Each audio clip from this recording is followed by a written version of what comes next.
Sampurasun, salam damai seluruh alam. Saudara-saudari Baraya Reja Rahasia, Baraya Channel YouTube Sanggama. Konten hari ini saya mungkin agak telat ya untuk mengucapkan dan juga menanggapi sekaligus memberikan beberapa opini atau referensi menurut Reja Rahasia mengenai pelantikan Pak Prabowo dan Mas Gibran sebagai Presiden dan Wakil Presiden masa jabatan 2024 sampai 2029. Tapi sebelum saya menyampaikan, seperti biasa, silahkan yang belum subscribe dulu, tekan logo lonceng agar dapat notifikasi dari setiap konten terbaru dari channel Sanggama dari saya. Like, share, komen ya, silahkan. Apa tanggapan menurut Reja Rahasia mengenai pelantikan Pak Prabowo dan Mas Gibran?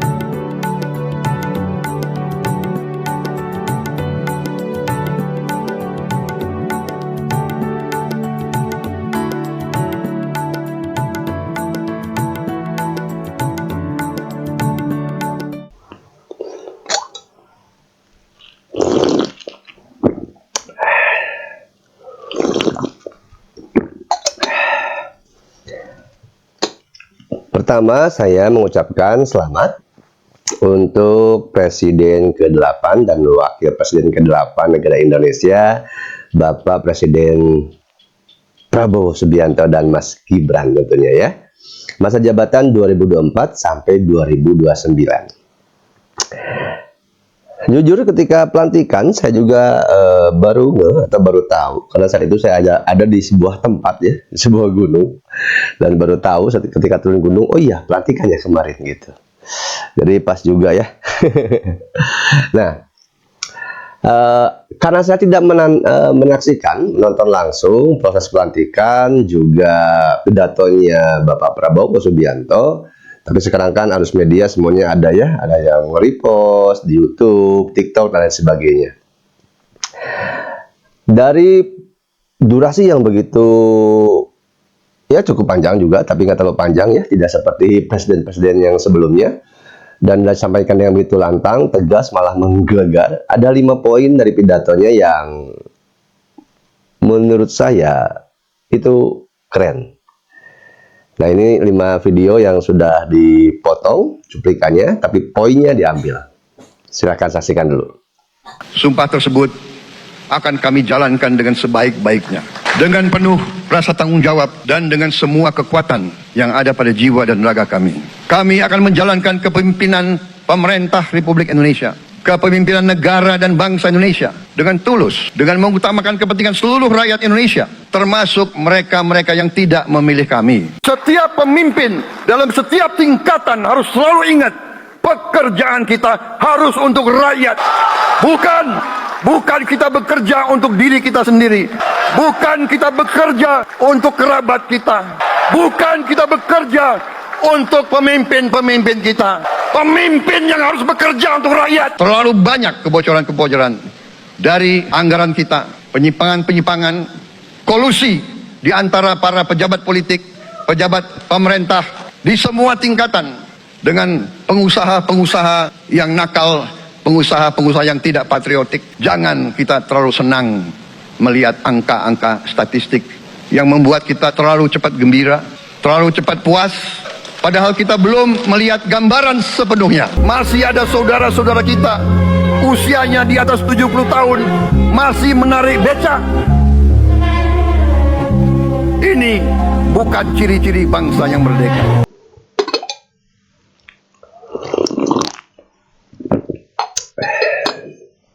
Nah, bagaimana menurut kalian? Nah, ini menurut saya ya, versi saya ketika 5 bagian terpenting dari pidato Presiden terbaru kita yang ke-8, Bapak Prabowo Subianto, Dan sungguh, kalau menurut saya ya, itu malah bisa memukul gentar. Bukan Pak Prabowo yang gentar, tapi isi pidatonya sangat menggelegar sekali ya. Beberapa poin yang disampaikan adalah mengenai banyaknya kebocoran, korupsi, kolusi, dan lalu tentang sumpah. Di situ dibahas juga, disampaikan tentang sumpah yang akan berusaha untuk dijalankan dengan segenap jiwa raga. Ada kata berusaha. Kalau menurut saya, ini kata berusaha itu sangatlah bijaksana ketimbang saya berjanji dan saya akan, gitu ya. Berusaha, artinya apapun yang dilakukan itu dengan usaha, dengan sesuai kapasitas dan kualitas yang dimiliki oleh seorang Bapak Prabowo Subianto dan Mas Gibran tentunya ya.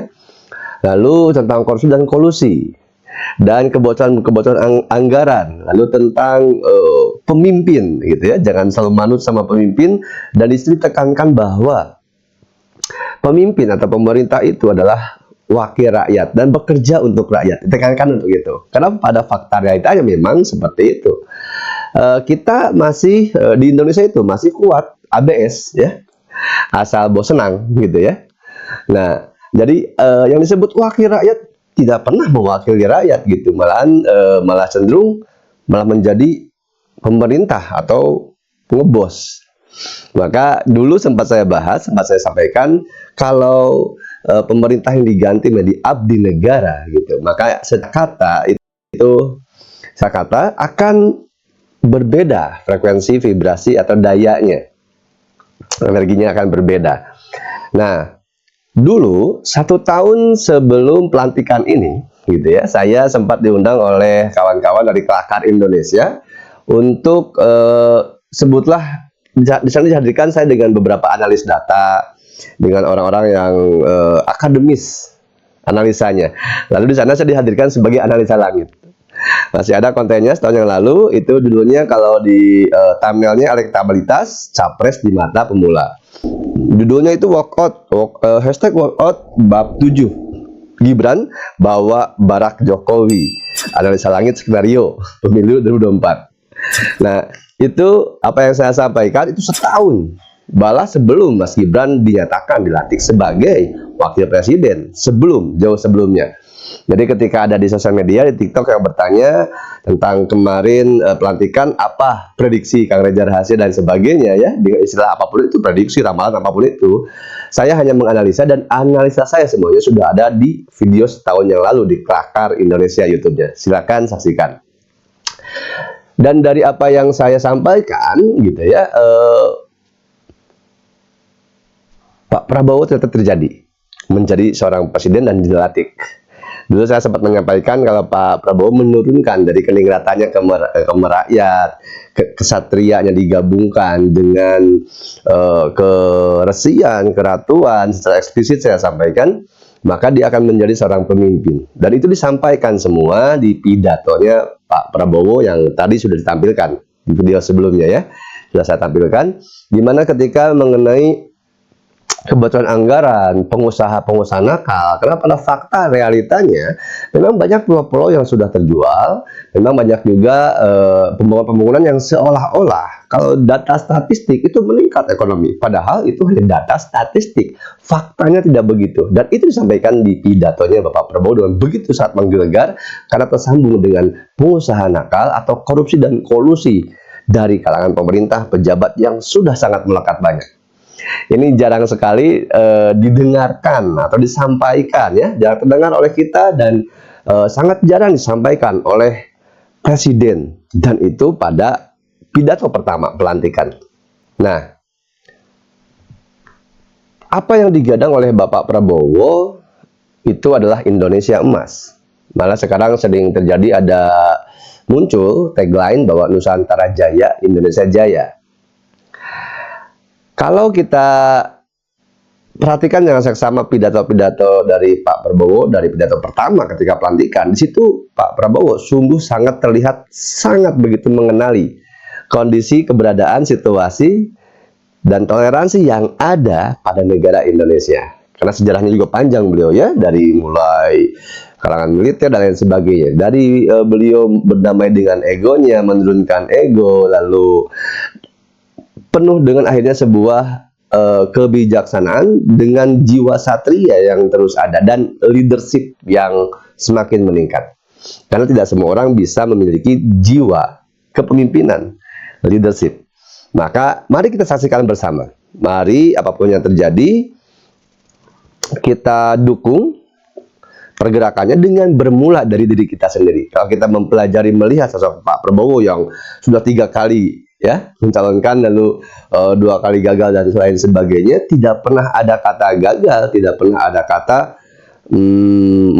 menyerah gitu ya. Seorang satria yang ketika jatuh maka dia bangkit lagi. Dengan dasar tujuan atau visi misinya itu jelas. Maka momentum akan mengikuti, semesta pun akan memberkati dan terjadilah pelantikan seperti yang sudah terjadi 20 Oktober 2024. Dan bagi saya, menurut saya, seorang Bapak Prabowo itu gentle sekali ya, gitu. Karena sebelum pelantikan dan sebelum terpilih ditentukan menjadi presiden pun, beliau sudah menyampaikan di debatnya bahwa dia akan bukan hanya kepada yang mendukung untuk memberikan perataan ya, perataan, pengayoman dan sebagainya. Karena ketika sudah menjadi pemimpin maka harus menjadi wakil dari seluruh rakyat, baik yang mendukung ataupun tidak. Dan itu pun disampaikan ulang kembali di dalam pidatonya. Apapun yang sudah terjadi itu sudah terjadi, dan mari kita mencontoh apapun yang bisa kita contoh, kita bisa evaluasi dan kita bisa koreksi apa yang perlu kita evaluasi dan koreksi. Tapi ketika kita tidak mampu menetralkan diri, mengkosongkan, melepaskan dari kebencian, dendam, kekecewaan di masa lalu, maka kita tidak akan mampu melihat sebuah contoh, sebuah perbaikan, sebuah pembelajaran. Maka dengan ini sekali lagi saya mengucapkan selamat untuk Bapak Prabowo Subianto dan Mas Gibran sudah terpilih menjadi presiden dan wakil presiden ke-8. Dan ada fakta yang unik. Ternyata Bapak Prabowo di usia saat ini adalah 72 tahun. Kalau menurut angka 7 dan 2 ada 9. 7 dan 2 9. 9 itu banyak yang menyampaikan, dan termasuk di ranah Nusantara 9 itu adalah simbol lambang kesempurnaan.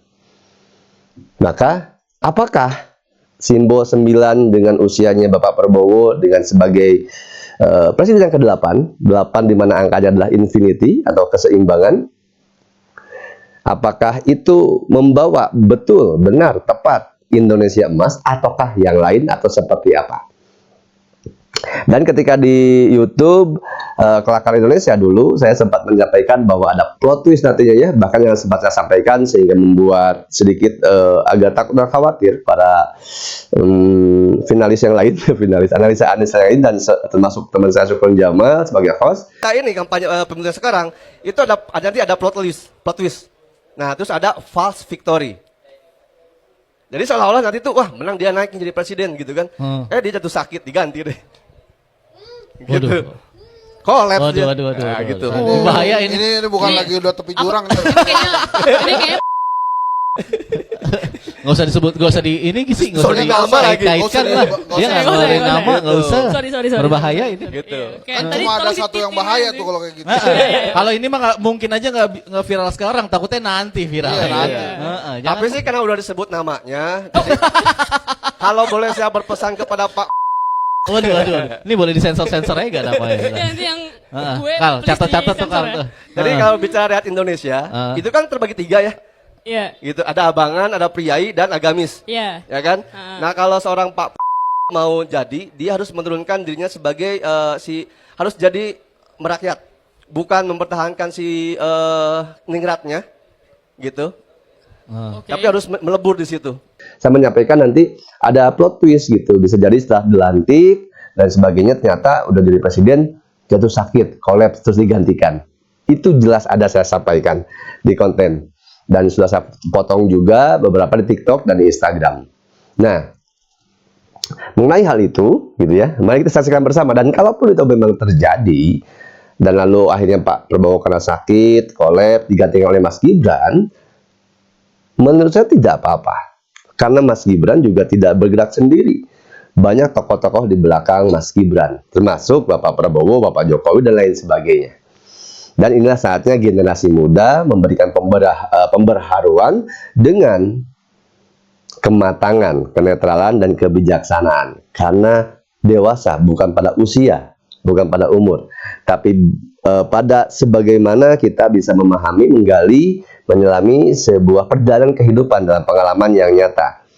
Rasa sakit, kecewa, dihina, dikesampingkan, dianggap sampah masyarakat, cemooh, setiap apapun yang terjadi, jika manusia belajar dan mempelajari menarik esensi dari rasa sakit itu sendiri, maka kedewasaan itu akan segera datang, segera hadir, dan bersama muncul berapapun usianya.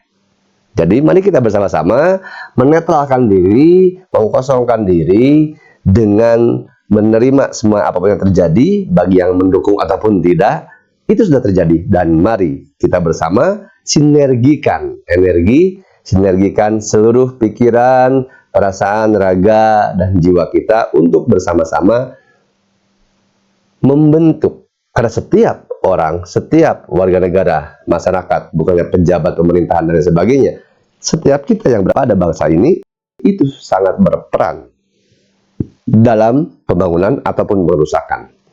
Jadi mari kita netralkan diri, mari kita kosongkan diri, mari bersinergi untuk bersama-sama membangun bangsa. Dan masuk juga kepada pintu gerbang, gerbangnya kemerdekaannya masuk, lalu kita betul-betul meraih kemerdekaan itu sendiri. Seperti juga disampaikan, diulang oleh Bapak Prabowo, bahwa kemerdekaan yang sejati seperti apa dan bagaimana, itu adalah menurut Bapak Prabowo. Dan setiap orang memiliki pandangan tentang kemerdekaan. Saya mengutip kata-kata Bung Karno bahwa kuantarkan kalian ke pintu gerbang kemerdekaan, baru pintu gerbang.